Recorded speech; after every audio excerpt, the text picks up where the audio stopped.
para saan pa yung pag-apply nila ng franchise kung mag-iintay rin lang sila ng anong i-air nung mga applicants natin, di ba? And right now, sabi ng NTC, ilan ang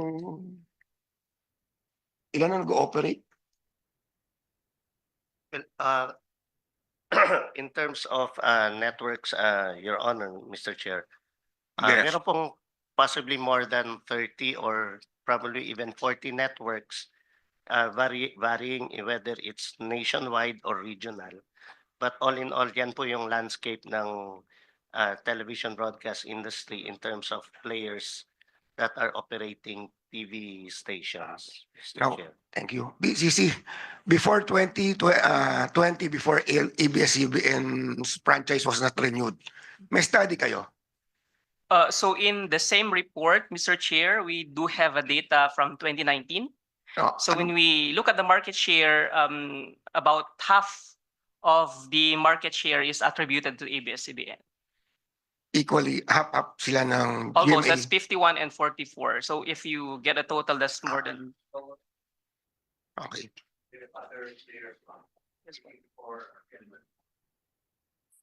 And that will be all, Mr. Chair. Thank you. Thank you very Mr. much. The Honorable Representative from the 6th District of Cavite, the Honorable Antonio Ferrer, the Mr. Honorable Chair. Johnny Pimentel. Mr. Chair, we all know very well that it's not only a TV station cannot operate only in a franchise. There is a need for them to have a frequency. So may I ask NTC, assuming for purposes of discussion, should Congress grant ABS-CBN a new franchise? Nandiyan pa ba yung frequency nila, yung dating frequency nila? Thank you, Mr. Chair. On the availability of frequencies, Mr. Chair, meron pa naman pong available frequencies in several areas in the country. So in the event that Congress decides to grant a franchise, NTC will be able to grant stations to ABS-CBN, specifically in areas where frequencies are available, and so that means meron pa naman pong available frequencies which ABS-CBN can apply for. Pero yung dati nilang frequency, wala na. Meron pong ibang frequencies lang po, but most of their frequencies. No, what I mean, the original frequency, naibigay na sa iba. Yes, sir. That's correct, Mr. Chair. Like in the case dun sa Manila, meron na pong nag-grant na ibang operator for the channel. Mr. Chair, NTC said na may mga ibang frequency pa na available. Pero ang tanong ko, Mr. Chair, itong frequency ba to, kung yun ang ibigay sa ABS-CBN, can they operate nationwide? Or are these frequencies for local transmission lang? Mr. Chair, ang setup po or process is they will have to ABS-CBN has to reapply for these channels again in as much as when the franchise was the recall of the frequencies, Mr. Chair. So in the event that ABS will be able to secure a new franchise, they will go through the process of applying for these frequencies to be able to set up yung kanilang network po again, Mr. Chair. Okay. Okay, thank you, Mr. Chair. Thank you very much, Just to be the Honorable Johnny Pimentel. Those details, let's discuss that when we discuss the bill.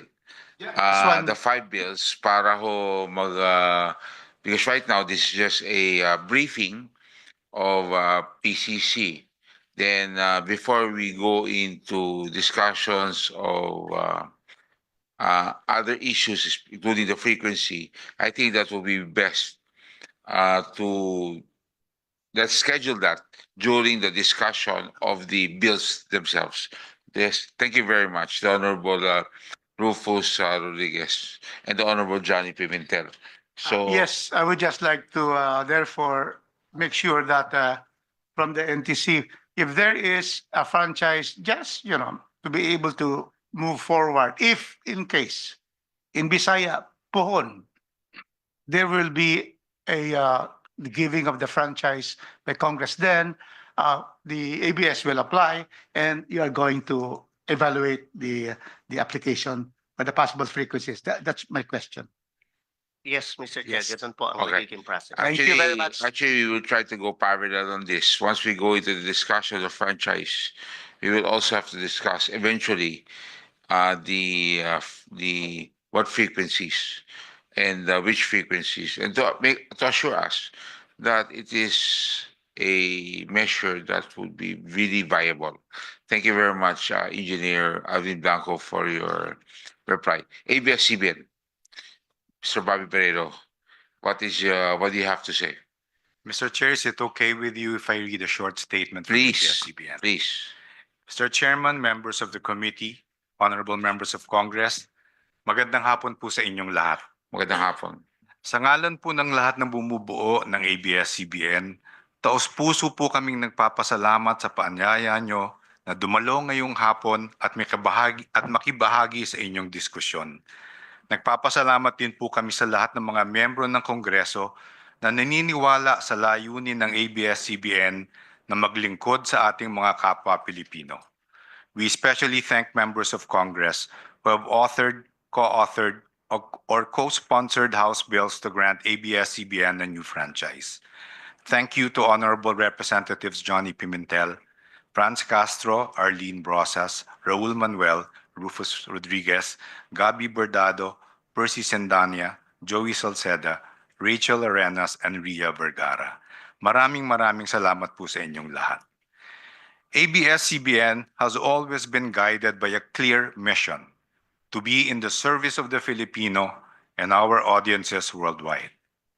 Even as everything around us changes, we strive to deliver on this mission by creating quality content that touches, inspires, and empowers our audiences. Our audiences now demand greater control over how and when they consume our content. It is therefore important for us to remain relevant by distributing our content on the widest array of platforms that technology will allow.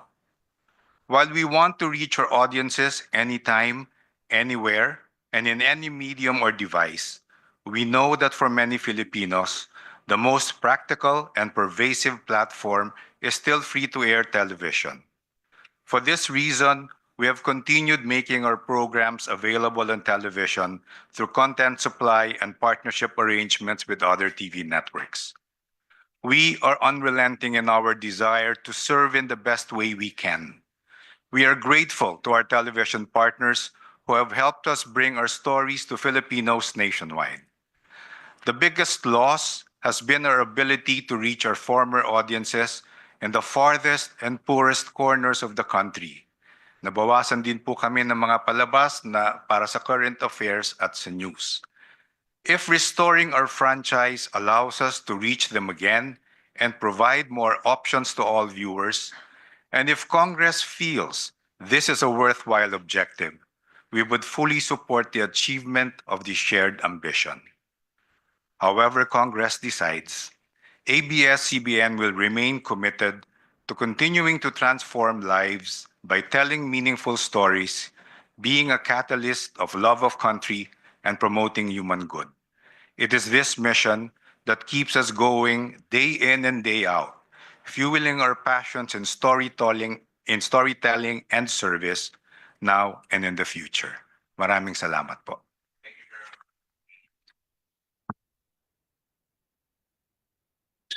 Mr.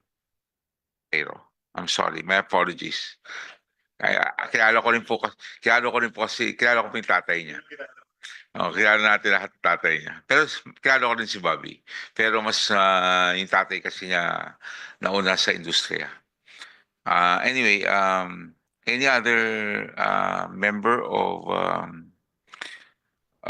ABS-CBN, maybe I'd like to ask Bobby or Attorney Kyoge, are you committed in pursuing the franchise application? Sabi nga ho namin, if you feel that it's worth it, then we will be with you all the way, Mr. Chair. Thank you. Attorney Tonet Kyoge, what is your take on the PCC report and alleged high market concentration? What are the ways this can be addressed? Hello, Mr. Chairman. Well, I think the position of ABS-CBN is that, first of all, we acknowledge and appreciate the report of the PCC. And just like in any industry, we support free competition and fair competition in the mass media industry. But at the same time, we understand that the industry is imbued with public service, and it is, after all, required that we secure a franchise. So we will defer to the proper regulatory agencies and Congress in this process. Attorney Cherry Cruz, meron po ba kayong sabihin? Idagdag. Good afternoon, Mr. Chair. As stated by my colleagues, we support that having a competition in the industry so that the public will have more choices.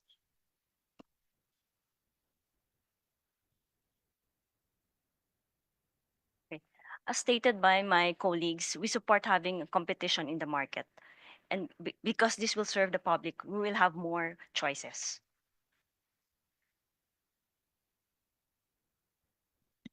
Yes, Mr. Chair, we support free competition in this industry. Bills of the Honorable Rufus Rodriguez and the Honorable Johnny Pimentel. So yeah, I think that's what you're trying to tell me. Of course, we all know that with fewer stations, we will definitely have fewer channels. And with fewer channels, we will have fewer shows. That's really what I think you're trying to tell us. And what we want is more shows, more channels, and more viable. I think the key is viable firms that can really do it. Anyway, in the discussion of the bills, there's some questions that I would like to raise, but I would like to reserve those questions when the bills come into play, because there's still a lot of questions I have for ABS-CBN, but I would like to keep it first until maybe hopefully during the break, as recommended by the Honorable Rufus. Yes, we can have an in-depth discussion of yes, okay?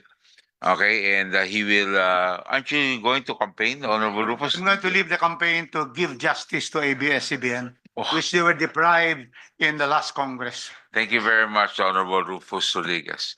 So, thank you very much. Wala na po kayo sabihin. Okay na kayo. So, there being no other item in today's agenda, the chair would like to entertain a favorite motion. There's a motion to adjourn, duly seconded. Hearing is adjourned. Thank you very much.